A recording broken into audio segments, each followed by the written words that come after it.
Sebelum belajar, marilah kita berdoa terlebih dahulu. Berdoa, mulai.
Ibu absen dulu ya, absen kehadiran. Aji, mana Aji? Arya, mana Arya? Ibu. Devo, Hadir. Devina, Hadir. Dunwa, Hadir. Pak Rijal, Elsa Sakina, Hadir. Elsie, Hadir. Hema, Hadir. Amir. Hadir. Oke, sebelum Ibu ke materi selanjutnya, mungkin minggu kemarin kita itu masih ingat membahas materi apa? Islamisasi. Islamisasi. Coba ada yang masih ingat proses Islamisasi di Indonesia? Saya Bu. Ya silakan Elsa. Sambil berdiri atau duduk? Berdiri biar jelas. Oke, dari materi kemarin kita paham bahwasanya tahapan-tahapan atau proses masuknya kebudayaan asing ke negara Indonesia itu ada beberapa tahap. Yang pertama itu dengan adanya kepercayaan dinamisme atau animisme yang mana mereka masih mempercayai benda-benda. Kemudian masuknya agama Hindu-Buddha. Kemudian ada Islamisasi yang memberikan peninggalan seperti kerajaan-kerajaan Islam. Kemudian adanya Wali Songo, yaitu Wali Songo itu ada 9. Yang pertama ada Sunan Kalijaga, Sunan Ampel, Sunan Bonang, Sunan Giri, Sunan Kudus, Sunan Bonang, dan yang berakhir itu adalah Sunan Kalijaga yang berasal dari Cirebon. Mungkin sekian yang bisa saya sampaikan. Terus yang lainnya coba ada lagi yang masih ingat materi kemarin? Dua, silakan dua. Silakan dua berdiri. Jangan malu-malu dua. Siap. Jadi sependek pengetahuan saya, Islamisasi adalah proses loginnya atau masuknya orang-orang yang belum memeluk Islam ke agama Islam, yang tadi sudah dipaparkan oleh Elsa. Jadi penyebaran Islam melalui Wali Songo, dan ada beberapa tahapan, maksudnya ada beberapa cara penyebaran Islam. Yang pertama seperti pernikahan, perdagangan,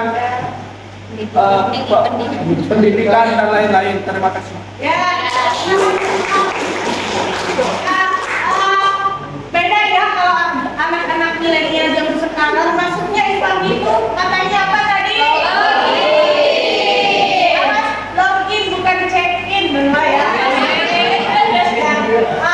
Jadi materi minggu kemarin itu mengenai proses Islamisasi. Sekarang mungkin untuk pertemuan sekarang itu yaitu proses masuknya proses masuk dan berkembangnya Penjajahan bangsa Eropa, ada Portugis, ada Spanyol, Belanda, Inggris. Nah, sebelum Ibu masuk ke materi kolonialisme, imperialisme ya. Coba di sini ada yang pernah mendengar tidak? Apa itu kolonialisme, apa itu imperialisme? Coba siapa apa yang ada di benak kalian? Tentunya kalian mendengar kata kolonialisme dan imperialisme? Coba acungkan tangan. Coba Pak Rijal. Ya Bu. Ya berdiri Pak Rijal. Ya, jadi berdasarkan pengetahuan saya, untuk kolonialisme imperialisme merupakan proses pelayaran yang dilakukan oleh bangsa-bangsa Barat, terutama benua Eropa, Spanyol, Inggris, Portugis, dan yang lain sebagainya. Yang mana tujuan mereka datang ke Indonesia, datang ke Kepulauan Nusantara ini yaitu untuk mencari yang namanya 3G kalau tidak salah. Yang pertama ada glory, gospel, dan juga saya lupa lagi yang yang satunya lagi. Ya intinya itu ya, jadi mereka masuk ke Indonesia itu untuk mencari rempah-rempah dan ingin menguasai wilayah jajahannya. Sekian mungkin dari saya, terima kasih Bu. Ya, jadi untuk pertemuan sekarang kita itu akan mempelajari mengenai kolonialisme imperialisme. Jadi sekarang kita akan ke alam di mana orang-orang Eropa masuk atau melakukan pelayaran untuk mencari tempat-tempat. Nah, sebelum ibu masuk ke materi, mungkin di sini ada yang harus ibu sampaikan, itu ada tujuan pembelajaran ya. Ada tujuan pembelajaran. Nah, tujuan pembelajaran kita hari ini yang ada 4 tujuan pembelajaran. Yang pertama itu memahami pengertian kolonialisme dan imperialisme dan juga dampaknya pada bidang sosial dan budaya. Yang kedua itu menganalisis masuk dan berkembangnya kolonialisme dan imperialisme ke Indonesia. Yang ketiga itu menganalisis masuknya bangsa Portugis, terus yang terakhir itu menyajikan materi hasil diskusi dalam bentuk PowerPoint itu pada aplikasi tanpa Anda mempresentasikannya dari tujuannya. Nah, di sini mungkin ada semacam expliking ya. Ini untuk melatih konsentrasi kalian atau semangat kalian ya, biar kita belajar itu di pagi hari ini semangat ya. Nah, silahkan kalian tiru ya, tiru dan expliking di sini. Siap semuanya? Berdiri semuanya.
Melalui jalur laut. Terus siapa saja yang mempelopori pelayaran dari berbagai negara. Ya, terus selanjutnya di sini ada video, silakan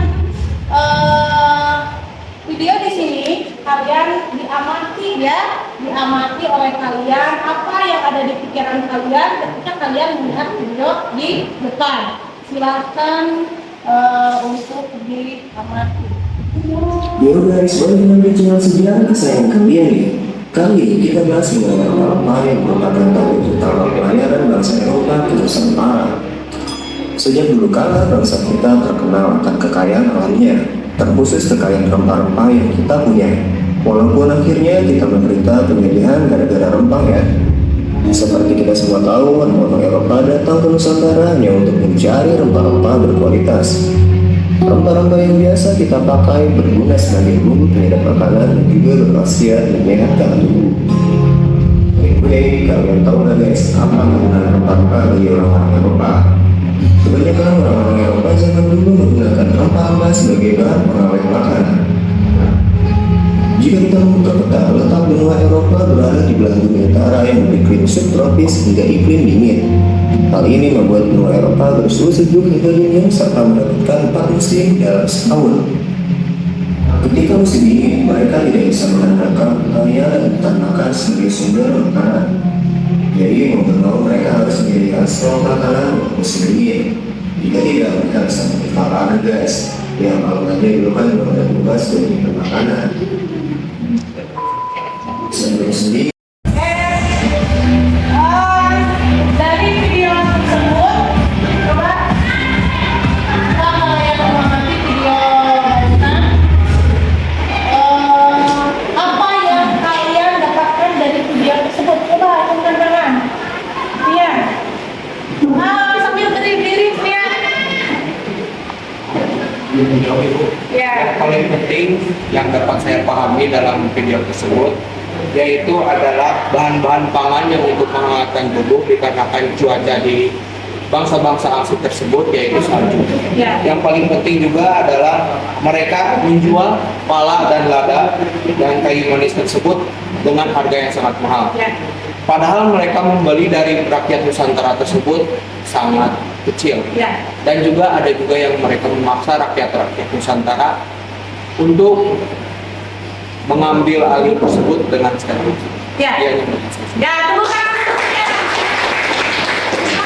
Ada lagi yang lain?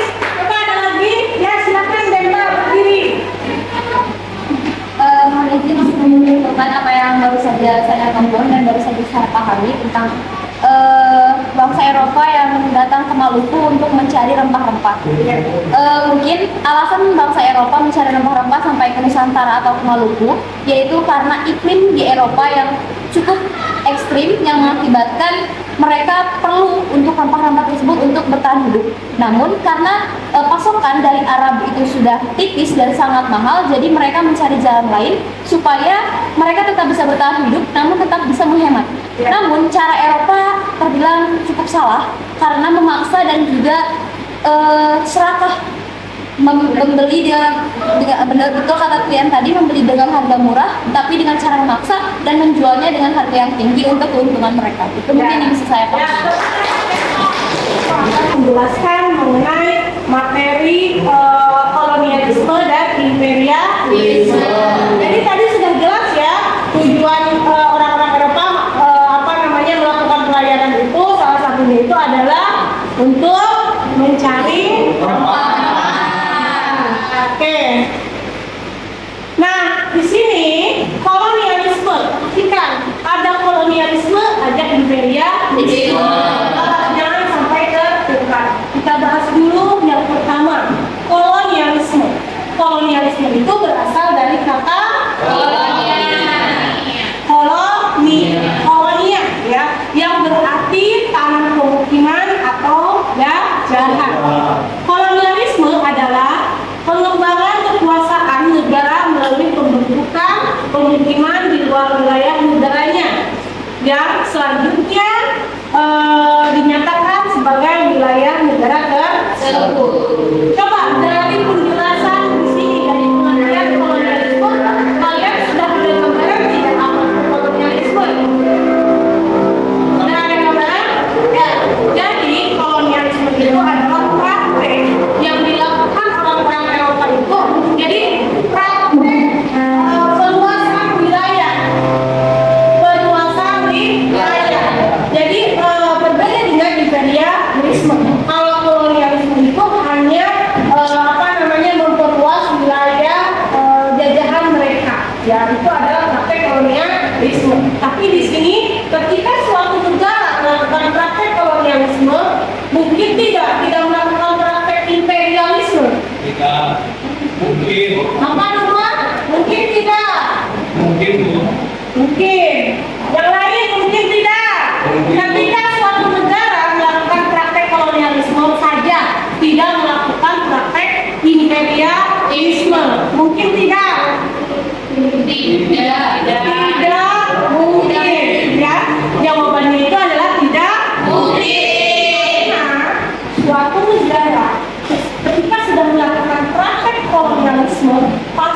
dilakukan praktek imperialisme, di mana praktek kolonialisme dan imperialisme itu tidak bisa dipisahkan.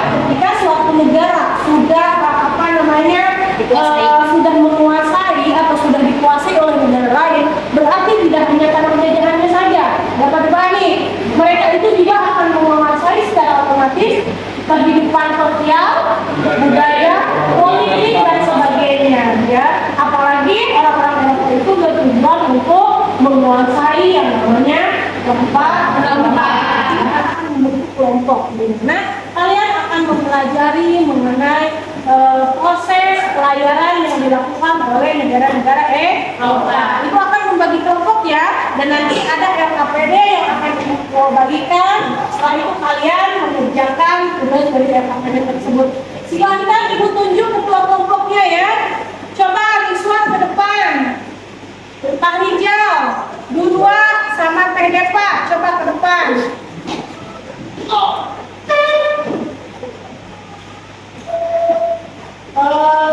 Coba di sini kelompok 1, 2, 3 dari sini saja ya, dari Depa 1, 2, 3, 4 dan misal kamu kelompok 4. Coba berhitung 1, 2, 3, 4 1, 2, 3, 4 1, 2, 3, 4. Coba dari Reza 1, 2, 3, 4, 1, 2, 3, 1, 2, 3, 1. dan di sini ibu punya LKPD.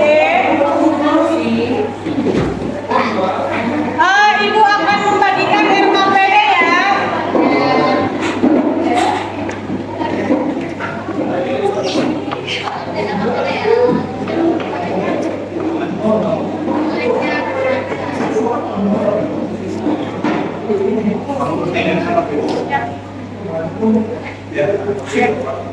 Selanjutnya ini kelompok red.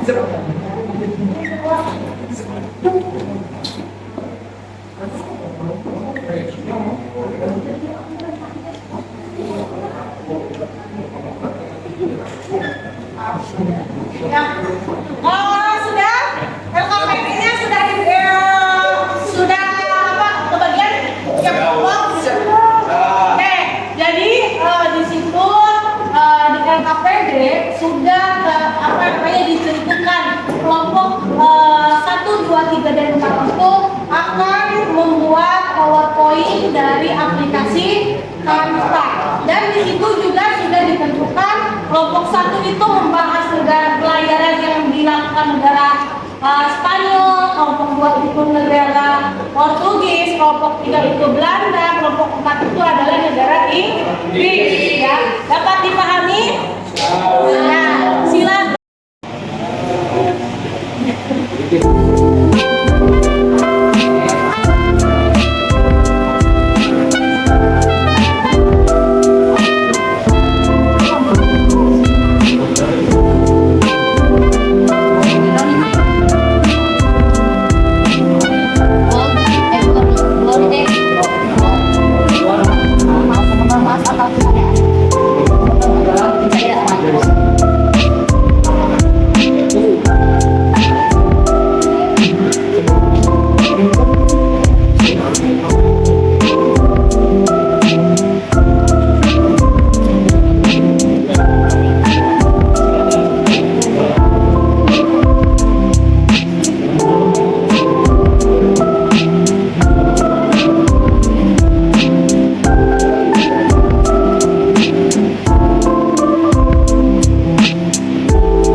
dari kelompok 1 akan memaparkan materi yang tadi kita kerjakan melalui Canva. Materi itu tentang kedatangan Spanyol ke Indonesia. Materi pertama akan disampaikan oleh saudari Novita.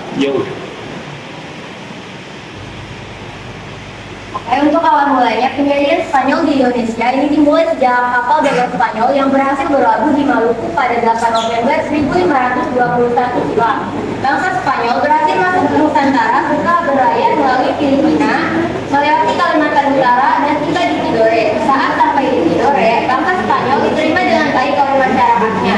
Tapi karena Portugis telah lebih dulu sampai di Tidore, mereka pun merasa terancam dengan kehadiran Spanyol dan berujung pada perselisihan dua bangsa Eropa tersebut. Pada akhirnya, Spanyol harus meninggalkan Tidore karena perjanjian yang sebelumnya telah disepakati. Dan selanjutnya izin menjelaskan, karena adanya konflik antara Spanyol dan Portugis, dibuatlah perjanjian Saragossa, dan untuk menyelesaikan konflik tersebut, dua bangsa Eropa antara Portugis dan Spanyol ini akhirnya dilakukan sebuah kesepakatan atau perjanjian yang bernama Perjanjian Saragossa.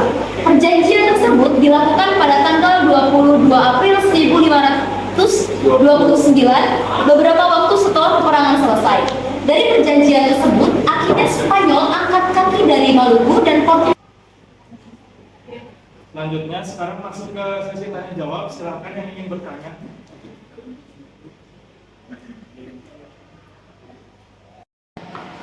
Bismillahirrahmanirrahim. Assalamualaikum warahmatullahi wabarakatuh. Berdirinya kami di sini ingin mempresentasikan hasil kerja kelompok kami yang akan disampaikan ke materi pertama oleh Karpia. Dikerjakan. Pertama, pelayaran yang dilakukan negara-negara Inggris untuk melakukan kolonialisme dan imperialisme.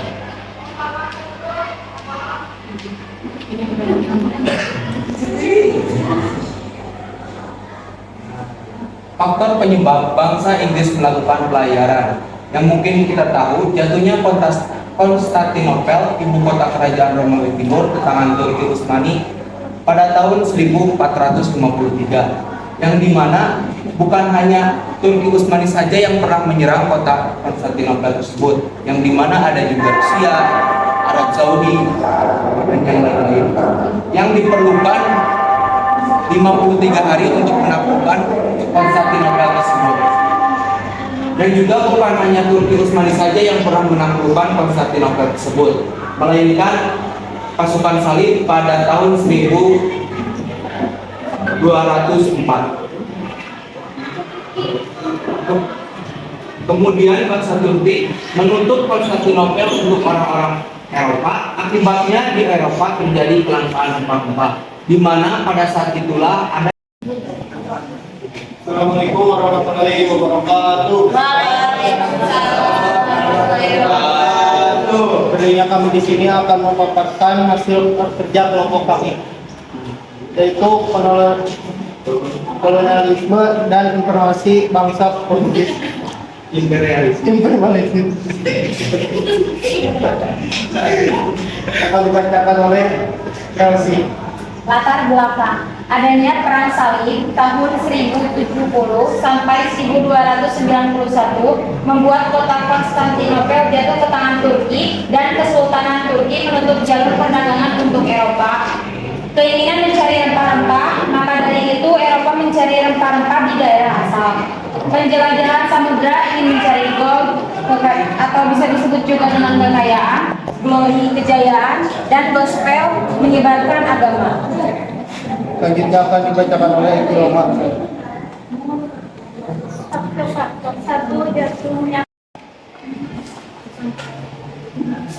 Baik, izin sebelumnya. Bismillahirrahmanirrahim. Assalamualaikum warahmatullahi wabarakatuh. Kami dari kelompok 4 akan presentasikan materi yang berjudul kolonialisme dan imperialisme, bagian kedatangan Belanda ke Indonesia. Untuk materinya akan disampaikan langsung oleh rekan-rekan saya.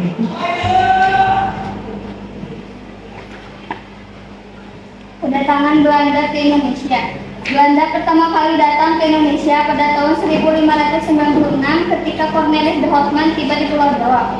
Namun kehadiran Belanda sebagai kekuatan kolonial yang signifikan mulai pada abad ke-17 dengan pendirian Verenigde Oost-Indische Compagnie atau VOC pada tahun 1602 dengan tujuan menghilangkan persaingan yang merugikan pada pedagang Belanda, menyatukan tenaga untuk menghadapi persaingan dengan bangsa Portugis dan pedagang-pedagang lainnya di Indonesia, dan mencari keuntungan yang sebesar-besarnya untuk membiayai perang melawan Spanyol.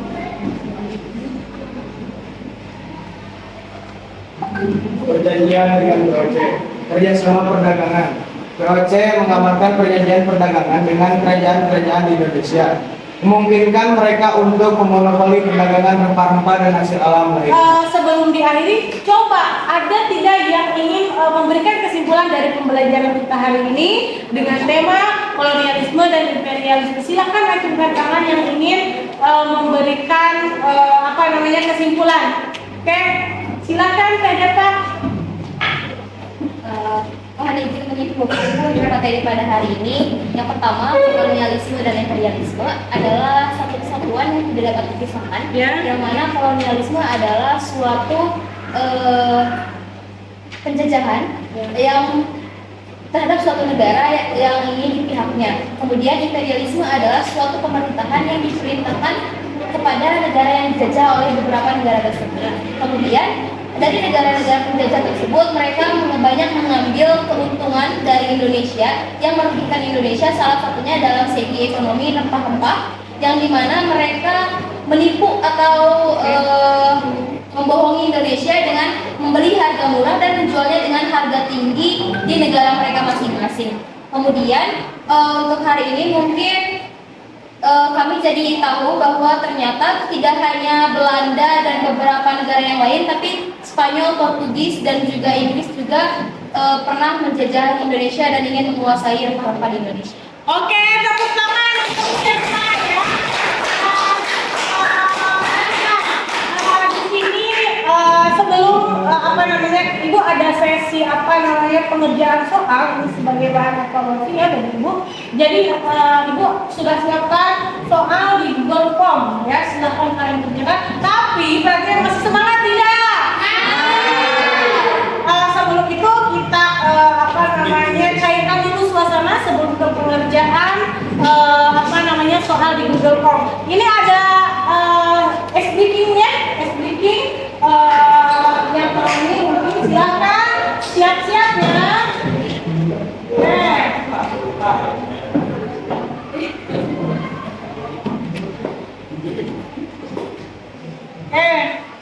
Yuk silakan.